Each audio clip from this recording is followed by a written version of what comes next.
Hey everyone, and thanks for jumping back into the macroverse.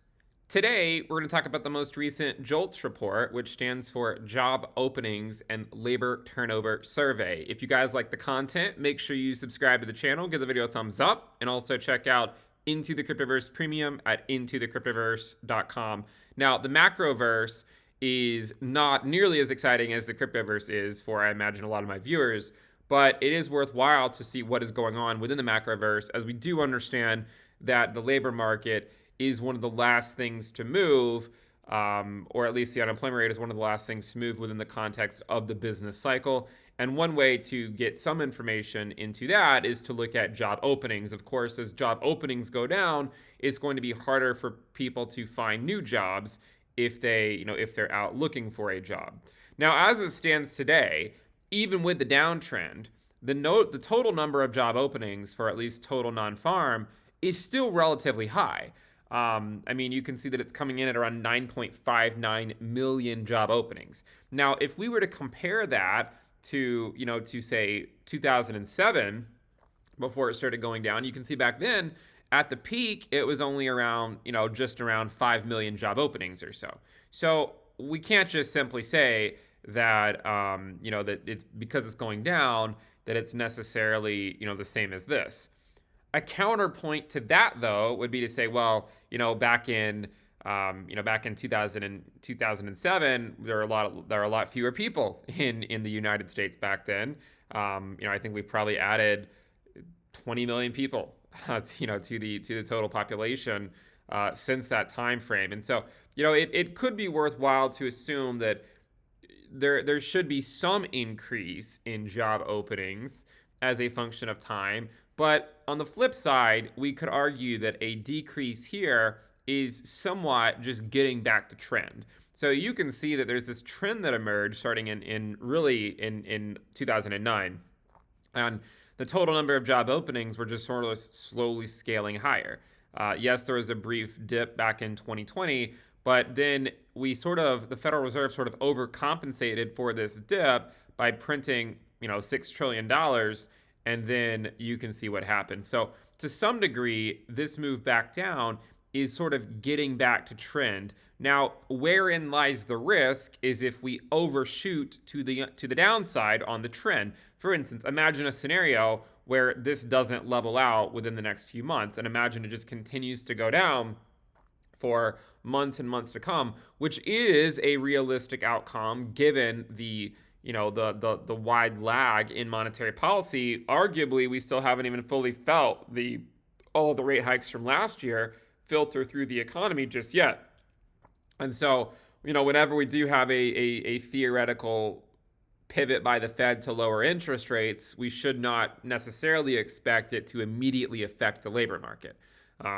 But with that said, you can see that if we sort of zoom in over here, the total number of job openings for total non-farm has been slowly trending down. It did see somewhat of a brief spike over here in December where it went back up to a little over 11 million jobs. But since then, it's actually been coming down quite quickly. Where it might be more interesting to look as well is to look at the year-over-year percentage change. In this, you can see that the year-over-year change is down quite a bit. I mean, we're talking about a 20% move to the downside. I mean, in March of 2020, it was about a 35% move year over year to the downside. And at the worst part in 2019, it was only a 40% move to the downside year over year. Again, it's all within context because from here, we were only at around 5 million jobs. So to go down to only 2.5 million or less than 2.5 million job openings back then was, that was not a whole lot of job openings given the population. Today, we still are looking at 9.5 million job openings. But again, it's not where it is where is it trending, right? Where is it trending? And again, arguably, this has been trending down since March of 2022. And since there's not likely going to be lower interest rates on the immediate horizon, I think it's probably going to continue to trend down. And so again, where it becomes a theoretical problem is if we overshoot the trend to much lower levels. It's sort of like the money supply M2. I mean, yes, it's coming down. And if you look at the percentage change, it looks quite bad. But another person might look at it and say, well, it's just going back to trend. And the bigger issue is, does it overshoot the trend to the downside? And if it does, that's where it can actually become a problem. We can actually break this down by sector, though, and not just look at total non-farm. We can also look at total private job openings, and you can see that that has actually come down quite a bit itself at 8.54 million job openings. You can look at the year-over-year change and see that it's well into that negative territory. We can also go take a look at total government, which I believe has actually gone up somewhat recently. I'm not necessarily thinking that this is the best support to sort of look at with total government jobs. I think I'm more so interested in total non-farm and total private. But you can sort of go down the list here. Construction, I think, is one that is probably worthwhile to follow. You can see that construction going down, construction job openings is not really a great sign for the economy if history is any indication. And really, it's been trending higher since 2009. I mean, there have been some brief dips here and there, but it has been trending higher. And so again, wherein lies the problem is, does this overshoot to the downside and go well off of the trend that has been established? And I think that is sort of the risk that a lot of investors are weighing right now is, how much damage has the Federal Reserve done to the U.S. economy? And I mean, we're probably going to have to wait at least through the end of this year and probably even in the early stages of 2024 to really fully know the answer to that. And again, you can look at the year-over-year change here and see that it's also once again negative. We could also look at manufacturing jobs and see where that's currently coming in. Again, there's only about 693,000 job openings in the manufacturing sector, according to this. Still, again, are arguably still above trend. But if we were to sort of extrapolate this, which I mean, really, any scientist is not going to suggest extrapolating. But if we were to extrapolate it, and just sort of think that this is going to continue to come down, it wouldn't really take that many more months to get back to whatever this trend was, right? Like, so let's suppose that the trend here, I mean, you can see back over here in mid 2019, we were at around 467,000 job openings. And if you were to sort of extend this trend out, you would argue potentially that, around 600,000 job openings in manufacturing is probably about where the trend should be. But in the same way that the Fed really overdid things to the upside, we run the risk of the Fed overdoing things to the downside. And they've been clear that they're okay with that risk, right? They've said many times that that is really a risk they're willing to take, and that the risks of inflation becoming entrenched are more important to them than over tightening. And if they do over tighten, they say, well, they can always roll it back. But they would rather make sure that they do what they can to help curb inflation. So I would argue there's a likely chance that this does go below trend. It might take, a couple more quarters for that to become apparent. Like, it might not become apparent until the fourth quarter of the year, but it still is a somewhat concerning trend. How quickly it's going down. Now, again, you could also look at this in another way and say, well, the labor market needs to soften up to sort of take away some of that pressure on wage inflation. So, I mean, this is going in the right direction. If you were the Federal Reserve, I imagine this is what you want to see happen, right? And even for investors, it's not the worst thing to see happen, because we want to see inflation come back down so that we can get back to a cycle of economic expansion. The risk that we must continue to weigh is does it overshoot to the downside? We can look at some other sectors as well. For instance, we could look at durable goods and see that it actually kind of fell quite quickly over here, back down to around 414,000 job openings. Not too long ago, in December, it was at 519,000. So it's really shaved off about 100,000, about 20% just in the last 5 months or so. And you can also look at the year-over-year change, percentage change, and see that it is really coming down somewhat quickly. And given this momentum, I would think that it's probably going to continue, to come down for at least another 3 to 6 months. Not necessarily monotonically. I think it is a somewhat stochastic process, but it is something. It is certainly the trend that we should watch. And again, if you were to look at what the trend was, and we sort of extrapolate this through, arguably this could go down to 350,000 job openings and still not be off of the prior trend. So again, right now it's at 414,000. this sector could shave another 50,000 job openings off of this and still be just back to trend. I mean, one of the reasons I think that the unemployment rate hasn't really moved is just because there have been still a lot of job openings. And so up until at least this point, it hasn't been as difficult for people to find a job. I mean, imagine in 2008 when there was, a couple 100,000 job openings in durable goods manufacturing. And then by the early part of 2009, you really only had about 60,000 job openings. I mean, that's tiny. So 60,000 here near the bottom. Today, it's sitting at 414,000. So it does provide some insight, I think, into why the unemployment rate has been unwilling to budge off about around that 3.5% level. I mean, it's basically just been around 3.4% to 3.7% or so, 3.8, something like that, for quite a long period of time. And the reason is because, yes, there have been a lot of layoffs, but there have also been a lot of job openings. And people who have been laid off have, had, according to the unemployment rate at least, I mean, they must have found some success in finding new jobs. And we know that there have been plenty of jobs available.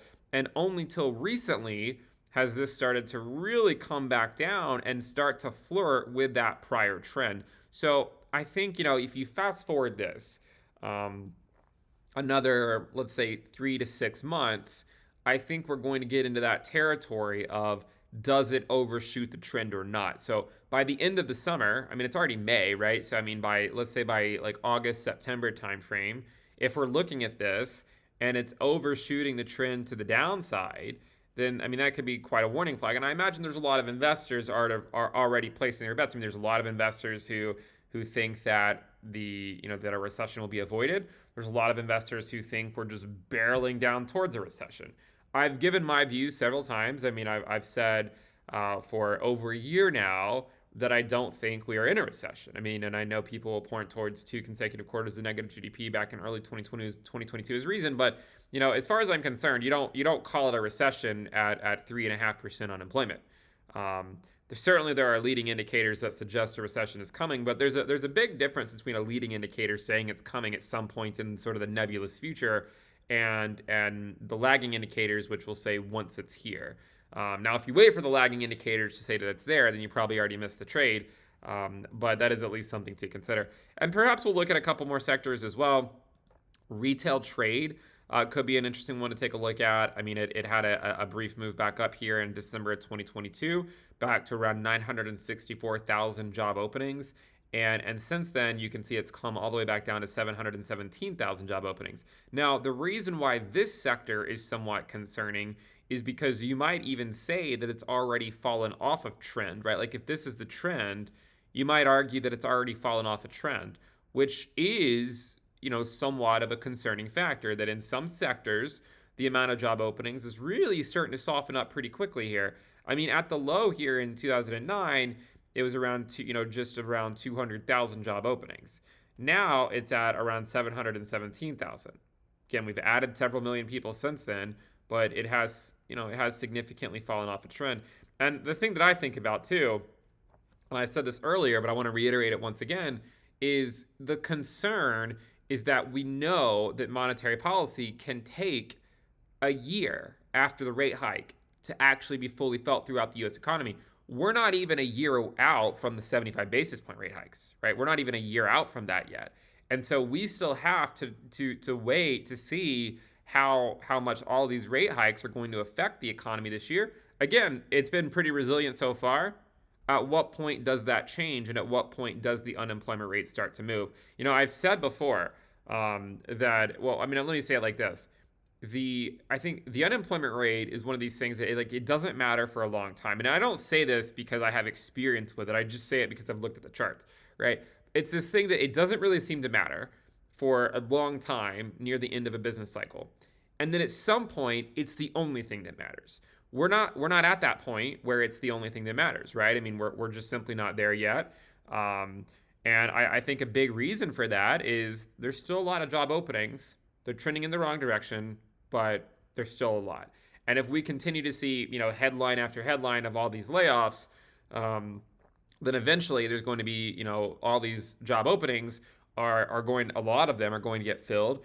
And we've already seen some companies say that they're sort of cutting back the amount of openings they're even posting because of, AI is taking them over, or something else is taking them over. Now, I think sometimes I think people are getting ahead of themselves with the AI stuff in terms of taking all these jobs over. I'm not saying that it won't happen, but I also think there's some truth to the idea that some companies just say that because it sounds better than saying the alternative, which is, they're not making as much money and they just need to cut people, right? It might sound better to the markets to say they're doing it for reasons related to artificial intelligence. I mean, I'm not trying to downplay AI. I do think it will be a big component in the next phase of economic expansion, but it might be a little bit too soon to assume that all these companies are just replacing these people with AI. I think they're probably not really at that stage yet, but they are starting to sort of cite that as a reason for for say limiting future, or limiting more job openings, because they think that AI can fill that. And perhaps we could look at leisure and hospitality. I suppose we would expect that to start going up a little bit because we're going into at least the summer months here, where I am has gone up a little bit recently, but it is down quite a bit here from this peak. And note that the peak here occurred well after this one. I mean, this was December 2021, but this was at 1.86 million openings back in December of 2022. So, I mean, if you looked at this, it doesn't really look that bad. But after December 2022, it actually came down quite a bit to around 1.43 million. It's popped back up to around 1.51. Again, it's still above trend. Fast forward 6 months from now, will it still be above trend, or will we overshoot it to the downside, just kind of like the Fed overshot this to the upside? Had the Fed been a little bit more reserved on really just how much money they printed, perhaps they could have just tried to get us back to trend.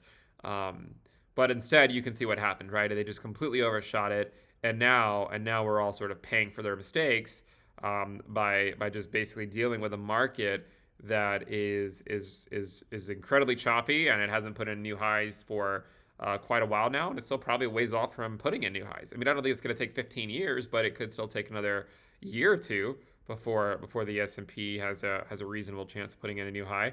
And then maybe to just look at one more, professional and business. I'm just clicking on random ones to be completely honest. There's professional and business services. We can see where that one is right now. It's at 1.72 million off of the high of 2.35 million, compared to down here where it was at 390,000. So again, I mean, if you look at this trend, it's still I'd say above trend, or maybe approaching it. But this still has a long way to really come down. I mean, if you think about it, going back to total non-farm, there's still 9.59 million job openings. 9.59 million. Okay, so there's still plenty of job openings, and the question is how long is this going to take? And really, no one really knows. I mean, this has been a very slow process. I mean, look how resilient it's been so far. Despite all the rate hikes, despite all the QT, it's only dropped from 12 million to 9.5 million over the span of a year, more than a year. It's only shaved off, about 3 million job openings over that time period. So now we have to think to ourselves, well, what is the next year going to look like, right? Is it going to overshoot the trend to the downside? I think there's a strong risk of that happening. Like if you just look at this trend and sort of extrapolate it through here, I think there's a really strong likelihood that we overshoot this to the downside, and then that could lead to a systematic material rise in the unemployment rate at some point as the year progresses. So that is what we have to weigh, and I think it's worthwhile. And perhaps the only other thing I would look at, there was unemployment. I also added, we have this unemployment level by reason for unemployment, which is kind of an interesting way to look at it. This one shows a lot of different, reasons for the unemployment level. Like, is it people just leaving their jobs? Is it people who were just completing temporary jobs? This one just shows you job losers, so people who are losing their jobs. It actually is starting to move up, right? I mean, if you look here, if you see where it was back here in 2019, we were essentially at those levels for a lot of 2022.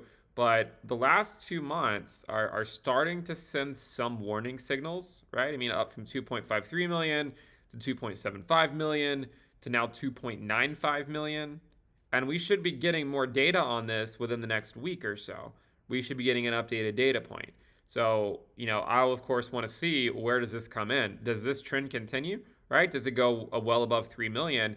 Because if it is, then it will start to show that the labor market is finally starting to soften up a little bit. And then the Fed's going to have to weigh, how worthwhile is it for them to continue raising rates? Now, going into the meeting tomorrow, the markets are saying that it's going to be a 25 basis point rate hike. So that seems like the most likely outcome. Who would I be to argue with the market? The market has actually has a fairly good track record the night before, if you look at the probability of what the rate hike is going to be. And you could even argue that the Fed could be following what the market says because they don't want to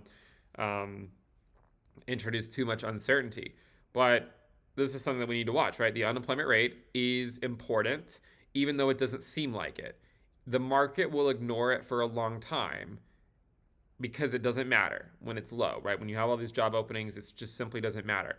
And then at some point in the business cycle, it's going to be the only thing that matters. If you guys like the content, make sure you subscribe to the channel, give the video a thumbs up, and again, check out Into the Cryptoverse Premium at intothecryptoverse.com. I'll see you guys next time. Bye.